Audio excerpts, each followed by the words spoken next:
That size you're not happy with, are you?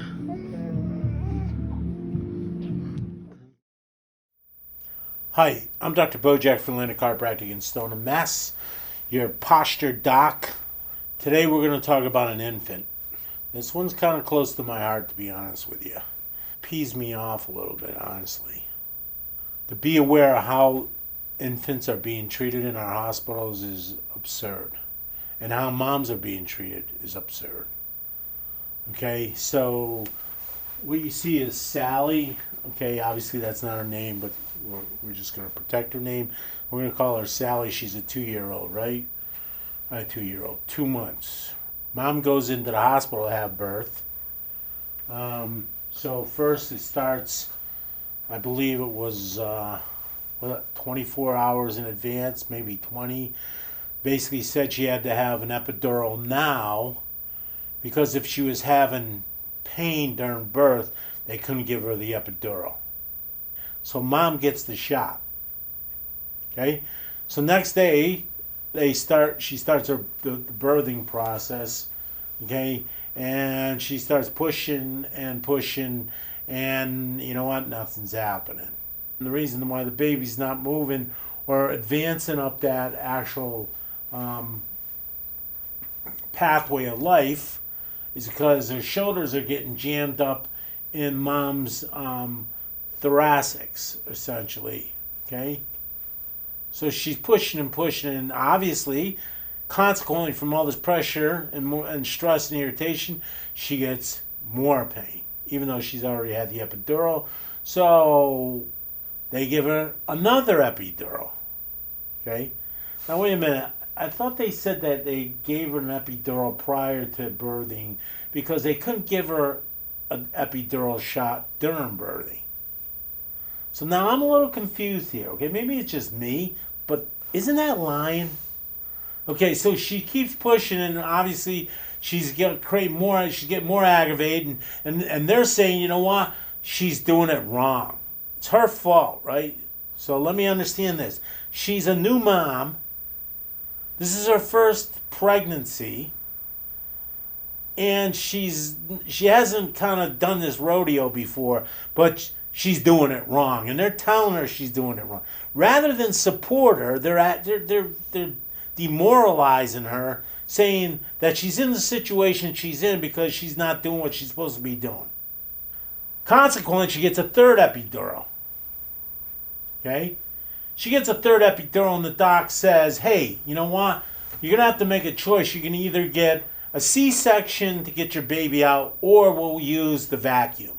Mom's perplexed, right? Mom's kind of checked out. She just wants a baby. She wants to push the baby out, right? As far as she's concentrating on that, so she didn't even hear that question, right?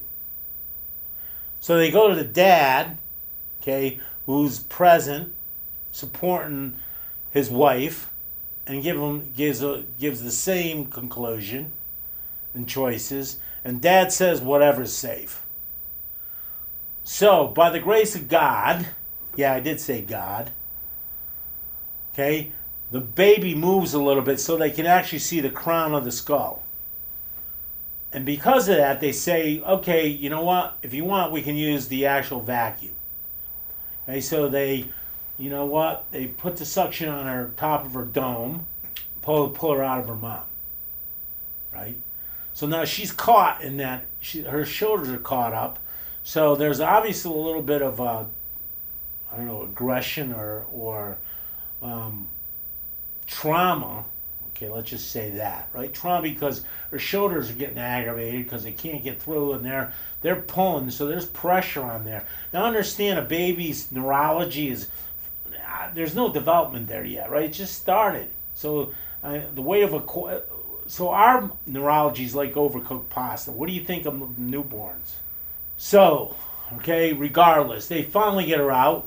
Okay, so she's got first her esophagus isn't attached to her stomach, so she's got problems with digestion. So they got to put her on a feeding tube. Her sacrum's not developed. She's got an undeveloped sacrum. Her heart's perforated, right? Her heart's got an opening, and I believe her heart's not pumping out like it's supposed to. It's a deficit. There's some deficit in her heart in regards to her actual the compression of the heart and the blood flow.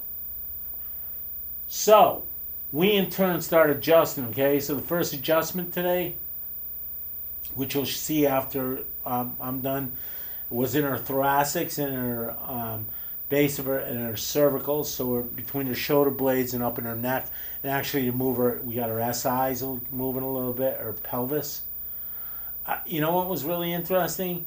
That baby was agitated and irritated when just the slightest pressure between her shoulder blades. And once we put in a force, as soon as she got the force, she almost like it was a relief. She's saying thanks. I have no doubt in my mind that as we adjust that baby's structure, which is the spine, that the functionality, what's going on with her, is going to totally flip around. She's going to sleep. She's going to become more composed, calmer baby. I think our whole aura is going to change, obviously because she's getting less pain and irritation in there. And consequently, if we increase those messages, instructions, directions versus decrease, then obviously the hardware is going to respond better, because the hardware is nothing more than the software's expression. We're going to have probably a lot more videos of Sally in the future here with her adjustments and her progress and what happens. You know what? I want you to understand, it's not adults who just have neurology and a nervous system. It's everybody. It's children, it's babies, it's adults. God bless. Thanks for giving us the opportunity to share that with you. Have a great day.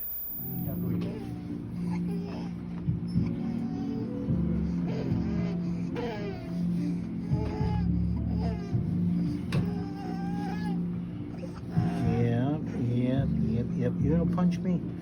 Go ahead. Give it your best shot. Yeah, those thoracics are burning, huh?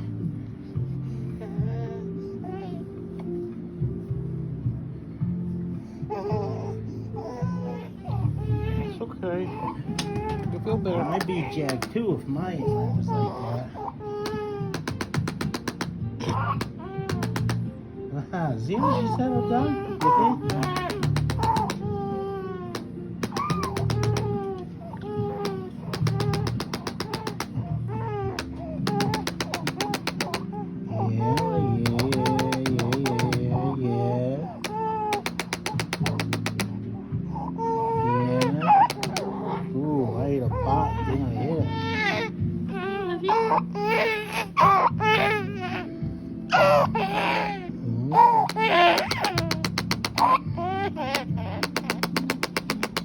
Okay, you can hold mine. I know, it's bedtime. I know.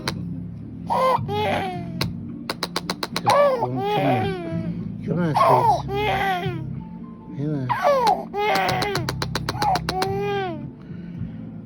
Relax. Yeah.